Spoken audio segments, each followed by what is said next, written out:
네, 그러면 유기물 1몰에 대해서 암모니아가 2몰이 만들어지고 이 암모니아 2몰에 대해서는 바로 위에 있는 것처럼 암모니아 2몰을 산화하는 데는 산소가 3몰이 필요했습니다. 그러므로 간단히 말하면 이 유기물 23-1에 있는 예제 유기물 1몰 즉 127g을 산화하면은 암모니아가 2몰이 나오고 거기에 대해서는 산소가 3몰 즉 산소가 이만큼이 필요합니다. 그런데 실제로 지금 우리가 갖고 있는 이 유기물의 농도가 얼마냐? 앞에 보시면 37mg/L 였습니다.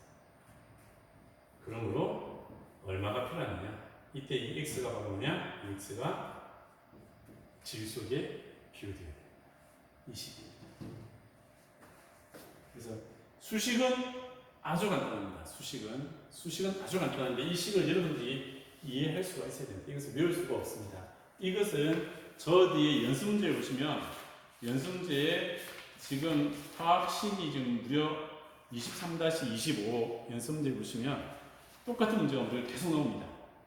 그러니까 여러분들은 이 화학식, 유기물의 화학식만 제가 주면은 이 유기물의 화학식으로부터 반응식을 쓰시고 그 다음 이 식으로부터 아까 예제 23-1, 23-3 똑같은 방법으로 해서 탄소계 BOD 그리고 질소계 BOD를 계산할 수 있어야 됩니다. 조금 이해가 안 되면 한번 이 부분을 다시 한번 더 돌보기 위해서 이해하시기 바랍니다.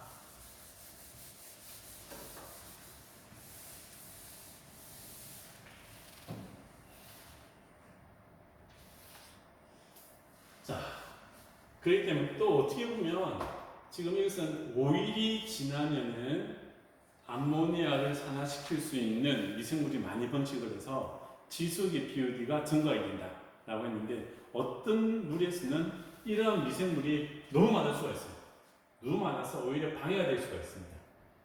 그래서 최대한 오일로 하려고 했는데 그럼에도 불구하고 이렇게 뭐 어떤 곳에서는 상당히 지산화 미생물이 너무너무 많을 때가 있어요. 그럴 때는 5일만 하더라도 질소계 BOD가 관찰될 수가 있습니다. 그렇기 때문에 그런 방해를 없애기 위해서 이와 같은 물질을 집어넣어서 아예 이러한 질산화균의 작용을 억제시킬 수가 있습니다. 억제할 수가 있습니다. 이러한 방법도 쓴다. 그러니까는 지난 시간에 보면 용존산소를 재는데 방해 물질이 아질산, 그다음 철 그런 게 있었죠, 그죠? 그런 걸 갖다가 이것은 용존산소를 재는데 방해가 된다 그러면 그런 방해 물질을 제거시켜 봅니다. 여기에서도 우리가 정확하게 탄소계 BOD를 재려고 하는데 질산화 미생물들에 의해서 방해가 된다 그러면 그러한 질산화 미생물들의 활동을 억제하는 이런 억제 물질을 넣을 수가 있다. 자, 첫째 항목입니다. 만약에 물이 깨끗해가지고 그 안에 BOD를 쟀을 때 BOD가 700이 아닙니다. 아주 낮다, 작다. 그러면 직접 하면 됩니다. 희석할 필요도 없이 물 떠가지고 물 뜨자마자 측정하고 5일 뒤에 한 번 더 측정하고 그러면 그 차이가 바로 BOD 파일이 됩니다. 이게 그 말입니다. 두 개를 측정해서 하나는 바로 측정하고 하나는 20도씨에서 5일 동안 배양하고 난 다음에 측정한다. 그 차이가 오일 BOD입니다. 제일 간단하죠, 이것은. 그 다음 20도입니다. 근데 보통은 깨끗한 하천이나 그런 곳에서는 직지법을 쓰겠지만 가정하수나 폐수 같은 경우는 BOD가 상당히 높습니다. 아주 높기 때문에 보통은 다 희석을 할 수밖에 없어요. 그래서 희석을 한다. 여기 보시면 만약에 10% 희석을 했다. 그러면 산소의 양은 얼마 되느냐? 실제 100% 원액의 시료에 비해서 산소 소비는 10분의 1만 됩니다. 10분의 1. 그죠? 당연하죠. 시료의 양을 갖다 10분의 1로 줄여가지고 있으니까. 그만큼만 보정을 해주면 됩니다. 이렇게 희석할 때 필요한 것은 바로 뭐가 있느냐? 희석할 때는 당연하게 실험할 때 뭐 이런 것들 꼭 맞춰줘야 됩니다. 미생물이 제대로 유기물을 분해하기 위해서는 그곳에는 도수물질 없애야 되고 당연히 미생물이 잘 살아야 되기 때문에 pH 조건도 맞아야 됩니다. 삼투 조건도 맞아야 돼요. 삼투 조건이라는 말은 쉽게 말해서 소금을 왕창 붓는다는 점이면 삼투 조건이 안 맞아가지고 죽어버립니다. 그냥 여러분들 기억나죠? 시장에 가면은 고등어 위에다가 소금을 뿌리죠, 그죠? 소금 뿌리는 이유가 뭐죠? 엄청 짠데 미생물이 분식 못하는 겁니다. 삼투 조건을 안 맞춰서 너무 짜게 해버리면 미생물 몸속에 있는 물이 삼투압 효과에 의해서 물이 밖으로 다 나와버려요. 미생물이 죽어야죠, 그죠? 그런 겁니다. 자, 그 다음에 아까도 말했지만 유기물은 탄소를 가지고 있는데 미생물이 번식을 하고 더 늘어나기 위해서는 질소 그리고 인, 그다음 미량금속도 다 필요합니다. 그죠? 온도도 적절하게 해줘야 된다. 너무 낮아도 안 되고 너무 높아도 안 되고 혼합 미생물이 당연하게 있어야 된다. 이러한 것이 만족되어야지 희석법을 제대로 할 수가 있습니다. 희석도 적절한 종을 써야 된다. 희석수도 아무거나 그냥 수돗물 쓰고 오면 안 된다. 이런 겁니다. 옛날에는 이렇게 수돗물도 쓰는데 알고 봤더니 나중에 보니까 잔류염소에 의한 독성도 있고 그래서 그 다음부터는 이런 거 쓰지 않고 합성 희석수가 있습니다. 정류수나 타일염소, 바닷물에서 염분을 제거한 그런 것으로부터 만들어진 희석수가 있다. 이런 것이 제일 적정하다. 이러한 희석수도 조건이 또 있습니다. 희석수에 사용되지 않은 조건도 당연하게 거기에는 독성물질이 없어야 되고 pH도 맞아야 되고 삼투 조건도 적절해야 되고 그 다음에 또 이렇게 칼륨, 소듐, 마그네슘 이러한 미생물들이 생장과 대사에 필요한 원소들이 다 있어야 됩니다. 이런 것들이 있어야지 희석수로 사용되어질 수가 있습니다. 당연하게 희석수에는 뭐가 있어야 되냐? 식종을 또 해줘야 됩니다. 당연히 식종, 혼합 미생물균 뭐는 거죠. 그러니까 물을 뜯는데 이 물이 너무나도 이게 비율이 높다, 유물이 많다. 그럼 여기서 1%, 0.1% 아주 소량만 떼가지고 받아가지고 여기다가 희석수를 왕창 넣을 거예요.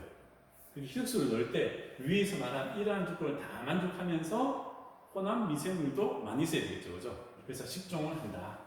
그때 이 식종할 때 사용되는 것은 뭐냐? 보통 이 정도. 그러니까 함유식 가수도에는 워낙 이게 미생물이 유기물이 많이 있으니까 미생물도 많이 있습니다. 그런 곳에 있는 미생물 개체균을 갖다가 들고 와서 사용한다. 그런 말입니다. 그리고 실험하기 전에는 산소를 포화시킨다. 산소를 포화시켜서 최대한 그 온도에서의 산소 포화도 수준에 해당될 만큼 온도를 높여주는 겁니다. 다음 바탕에 요구되어지는 사항도 있습니다. 희석수도 깨끗한 물을 쓰겠지만 여기에도 소량이라도 유기물이 포함되어 있을 수 있습니다. 그러니까 여기에 대한 보정을 해줘야 됩니다. 그래서 여기 보시면 BOD 실험할 때는 실험할 때마다 매 세트마다 바탕시루 깨끗한 희석수가 있는 바탕시루를 꼭 포함시켜 줘야 됩니다. 희석하는 조건이 있습니다. 적어도 한 번 실험할 때마다 산소 소모량이 2mg/L 이상은 되어야 된다. 처음에 농도가 9였는데 실험하고 났더니 7.5더라. 그 말은 사실 산소가 얼마만큼 소비되었느냐? 산소가 1.5mg/L만큼 소모되었습니다. 소모되었지만 이 양이 너무 작다. 적어도 이 양은 2 이상은 넘어야 됩니다. 알았죠? 이런 자료는 쓸 수가 없습니다. 이런 자료는 쓸 수가 없단 말입니다. 그리고 남아있는 산소의 농도가 0.5가 돼야 된다. 처음에 쟀더니 9였는데 나중에 실험을 마쳤더니 농도가 0.2였다. 그러면 소모되어진 산소 양은 8.8입니다. 그 말은 뭐냐? 충분히 2보다 더 많이 소비되어졌어요. 그럼 미생물이 분해가 많이 되어졌네. 유기물이 많네. 라고 말을 할 수 있는데 남은 양이 얼마잖아요. 이 말은 뭐냐? 여러분들 보면 엘리베이터 산에 올라갈 때 보면 산소통을 맵니다. 왜냐? 산소가 희박해요. 그렇다고 해서 산소가 없는 것도 아닙니다. 근데 산소가 희박하기 때문에 제대로 우리가 활동을 할 수가 없어요. 거기에서 축구를 한다. 한 5분만 뛰면 숨이 차가지고 뻗을 거예요. 미생물도 마찬가지입니다. 0.2란 말은 뭐냐? 벌써 유기물을 분해하면서 산소를 막 소비했어요. 소비하다 보면 산소 농도가 너무 떨어져. 이렇게 떨어졌다는 말은 무슨 말이냐면 산소 농도가 낮기 때문에 미생물이 더 이상 움직이지 않고 가만히 있을 수가 있습니다. 더 이상 활성이 툭 떨어져요. 그래서 농도가 너무 떨어지면 이건 제대로 된 값이 아니다. 오히려 이것은 0.2가 아니고 0 혹은 다 분해 못하고 아직까지도 유기물이 많이 남아있을 수가 있습니다. 그렇기 때문에 이것은 사용할 수 없다. 그래서 이 두 조건을 만족해야 돼요. 여기에 대한 이유는 바로 뒤에 예제가 있기 때문에 예제에서 풀도록 하겠습니다. 자, 밑에는 이거 밑에는 예를 보시면 있고 이런 예를 들어서 1%로 하겠다. 1% 한다. 이 말은 뭐냐? 시료가 1%고 나머지는 뭐냐? 희석수가 99%란 말이에요. 이 말은 뭐냐? 300ml 병에 핏배수를 직접 넣을 때 이 말은 뭐냐? 이런 병에다가 실험을 하는데 여기에 1ml를 넣고 나머지 여기에다가 299ml는 희석수가 된다. 알겠죠? 그래서 이 말은 내가 생각할 때 이 시료는 농도가 한 400에서 1400 ppm이 될 거야 라고 생각한다면은 그때는 시료를 0.5% 동도만 시료를 채취하고 나머지는 99.5%는 희석수로 채워라 그 말입니다. 이 말 측정한 게 대략 한 1000 정도 될 것 같다. 1000에서 1500 될 것 같다.